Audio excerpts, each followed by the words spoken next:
everyone, this is Pratima and welcome back to Planet Physiology. Today we are going to study different parts of compound microscope, its working principle and how to use it efficiently. I am sure you will find many useful tips and tricks throughout this video, so watch the complete video without skipping. So this is a typical compound light microscope. It is called as light microscope because we use source of light to illuminate the specimen that we wish to observe. Currently I am using self-illuminating microscope where the microscope has inbuilt light source.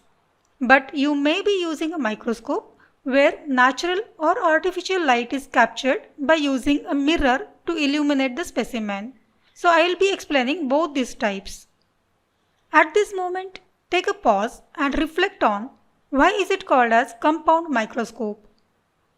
Yes, it's called as compound microscope because it uses two different lenses to obtain a much larger magnification.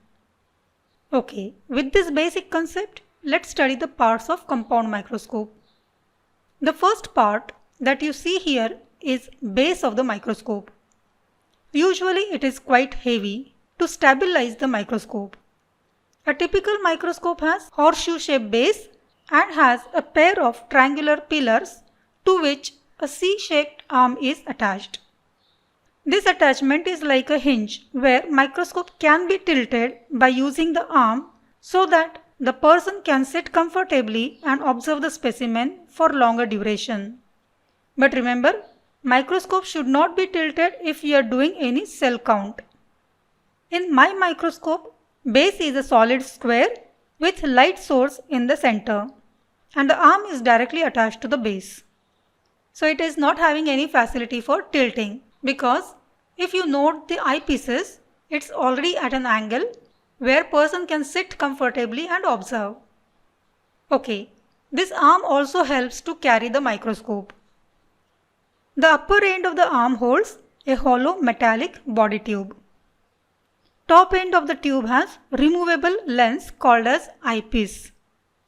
If the microscope has only one eyepiece, it is called as monocular microscope, and if it has two eyepieces, as in this case, it's called as binocular microscope.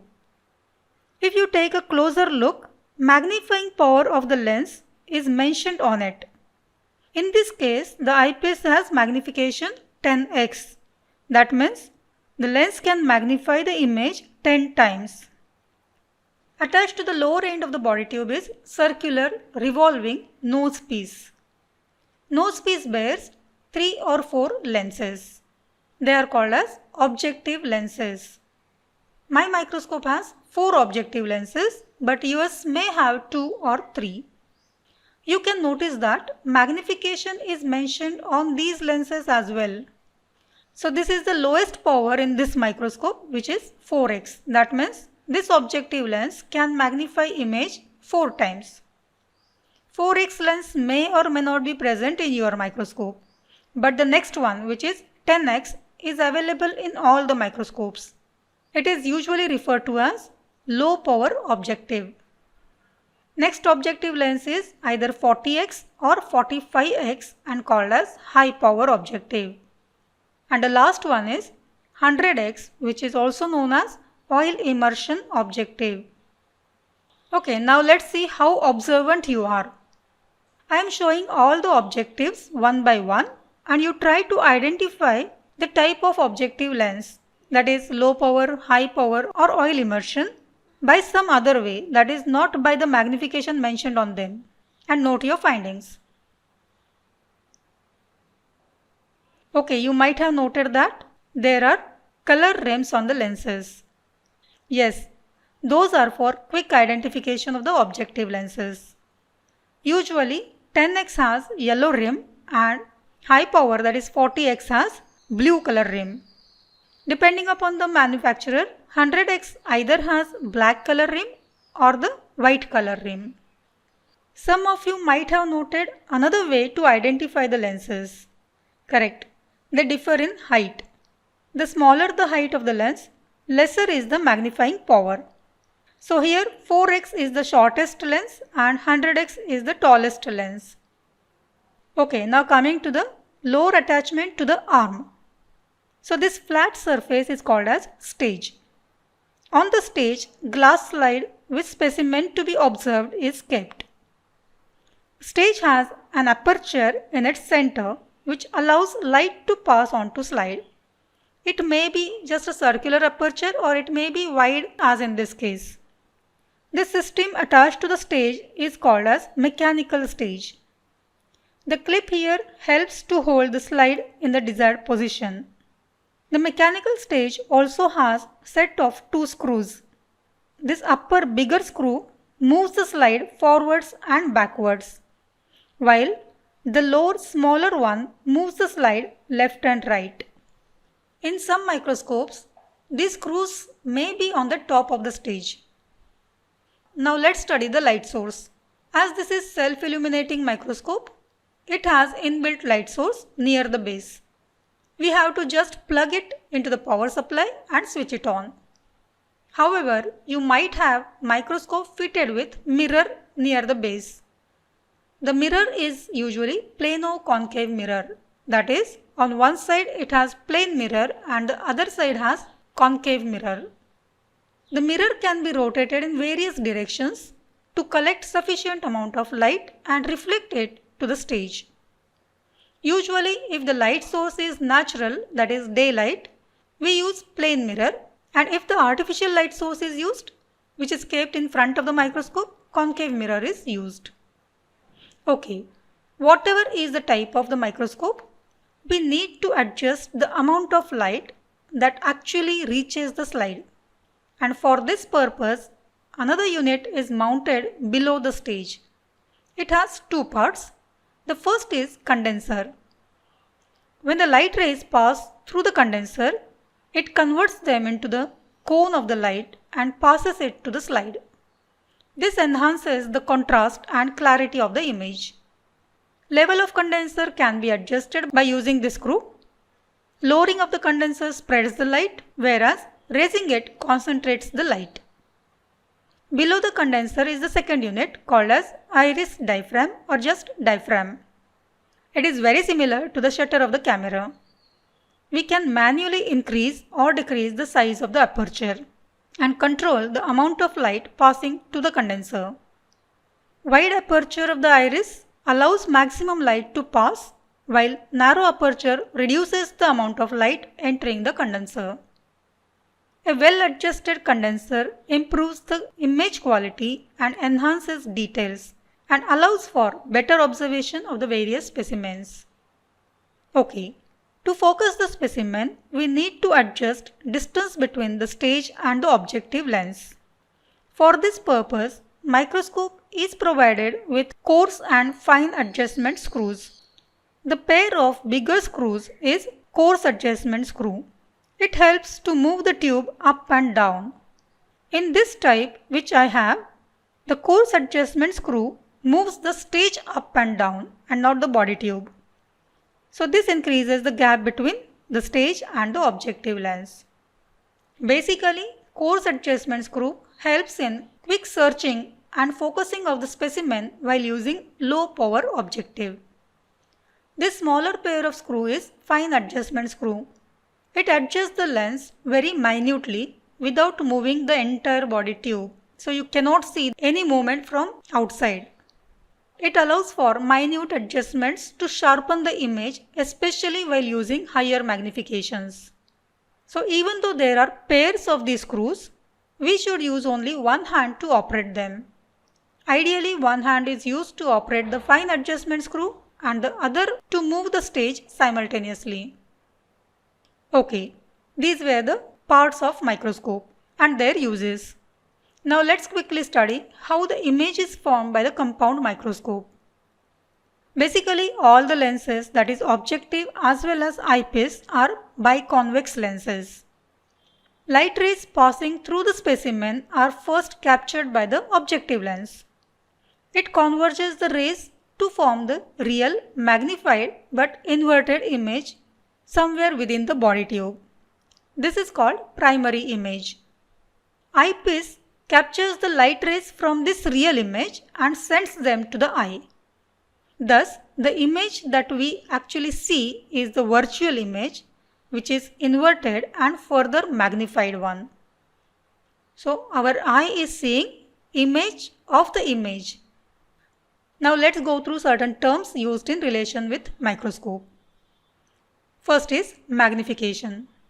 Magnification refers to how many times larger an object appears compared to its actual or the original size. Total magnification is calculated by multiplying the magnification of objective lens and the eyepiece. Say the eyepiece has magnification capacity of 10x. If the specimen is observed under low power objective, that is 10x, then the original specimen is magnified by 10 into 10, that is 100 times. Similarly, if the same specimen is observed under high power, that is say 40x, total magnification becomes 10 into 40, that is 400 times. In the same way, oil immersion lens magnifies the specimen 1000 times. The next term is resolution. In simple terms, resolution refers to the clarity of the image and how well the details can be seen. This is similar to the camera quality expressed in megapixels. Higher the resolution, more is the ability to reveal the finer details. Coming to the last term, numerical aperture. It is the ratio of diameter of the lens to its focal length. So, numerical aperture is number or an index that tells about the resolution power of the lens. Higher the value of Na, greater is the resolution power of the lens. Numerical aperture value is also mentioned on the lens. Now coming to the last part, how to use microscope efficiently. So the first and the most important thing, always start with low power, that is 10x objective.